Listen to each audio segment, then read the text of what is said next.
Hi there, this is Richard from Send Education. Now today I'm going to be going over the Hungarian algorithm for a 5x5 task allocation. Now this is a type of question that's generally on exam 1, and it is something that is very time consuming. What we're going to go through today is a conventional method, and then the calculator tool called the Hungarian algorithm solver that I created. Now using the Hungarian algorithm solver for this, you just have to get used to, and I'm going to go through it step by step so you can actually find the allocation today.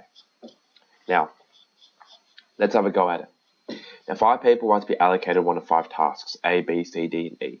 The table shows the time in hours that each person takes to complete the tasks. Now, the tasks must be completed in the least possible total amount of time.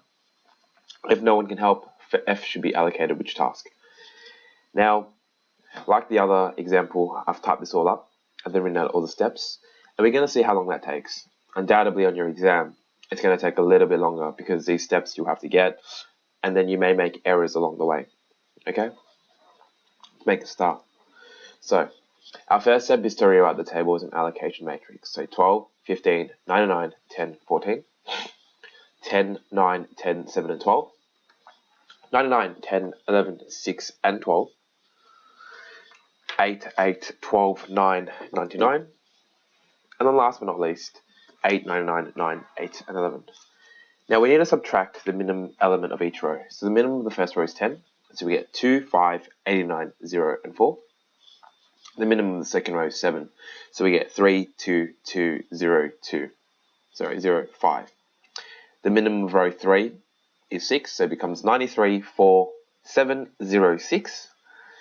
The minimum of row 4 is 8. So it becomes 0, 0, 4, 1, 91. And our last one, our minimum is 8. It becomes 0, 91, 1, 0, and 3. Our next step is to subtract the minimum element of each column from that element in that column. Now in the first column, the minimum is 0. The second, the minimum is 0. And the third, the minimum is 0.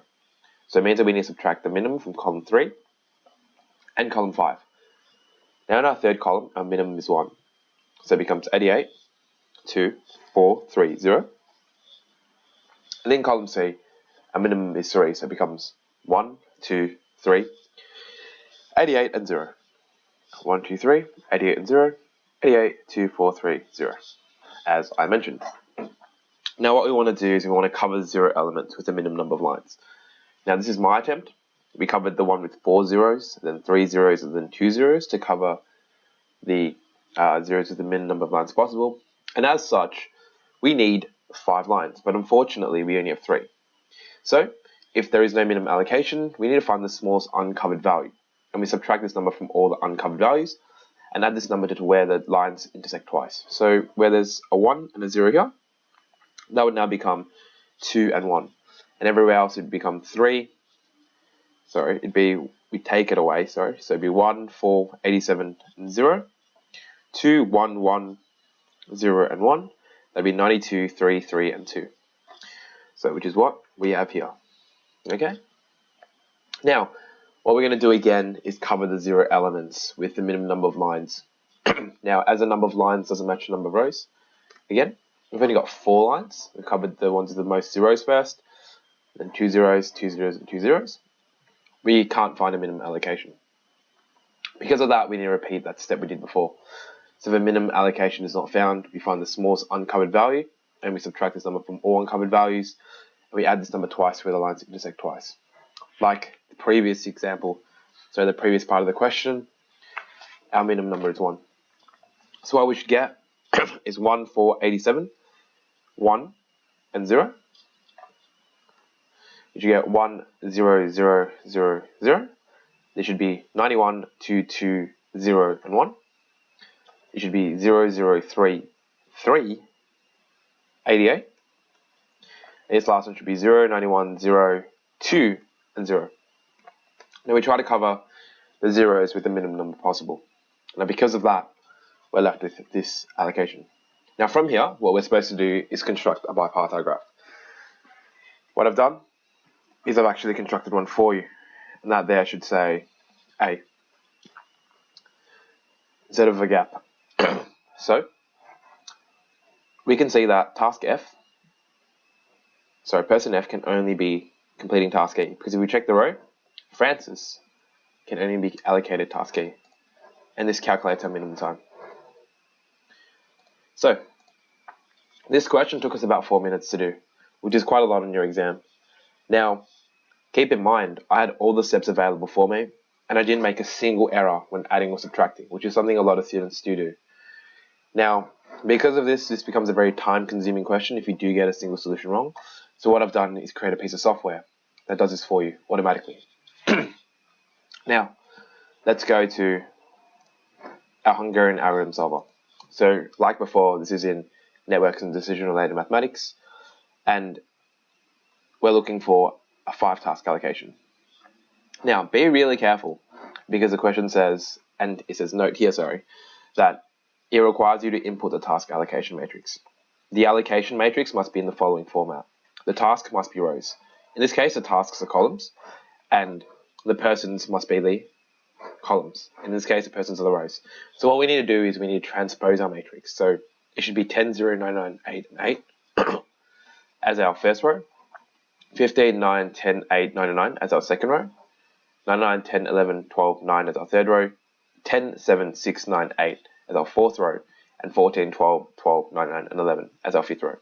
Okay, so we're going to set the timer and see how long it takes.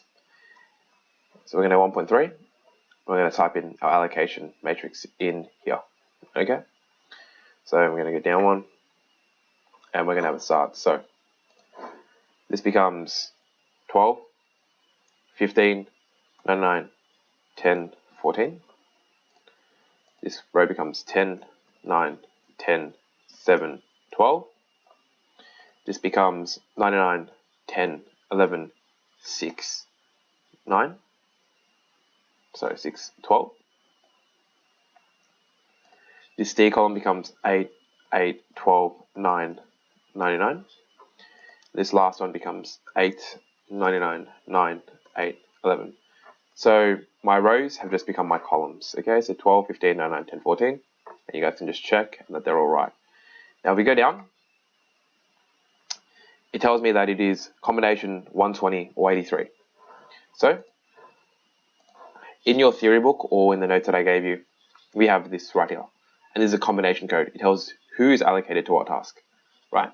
So we had 83, which is right here, DBACA. And then we also had 120, EDBCA. Now, this is what pops up if we take it and paste it out. So task 5, right, is task E. Okay? And Francis is person A, B, C, D, E, if we write it in that correct format. So person A is Francis. And as you can see, Francis must be allocated task 5. Therefore, Francis must do task E. Now, as you can see, it took about a fraction of the time. No calculation involved at all, especially if this is a multiple choice exam. And it saves you a lot of time. Now, in this instance, you had to rewrite the allocation matrix in the format of person and task. Generally, this is not required. The majority of all the VCAA questions ever asked have been in this format, person and then task. It was only this one special year where it wasn't in the correct format. And so if you did not change it, you obviously would have got it wrong. So keeping in mind, this is the most important thing that you need to note about this Hungarian algorithm solver. It will always be in the format VCAA generally asked, but if it's not, you must be able to change the allocation matrix. Now, if you do have any questions at all, just give me a buzz at richard@ascendeducation.com.au.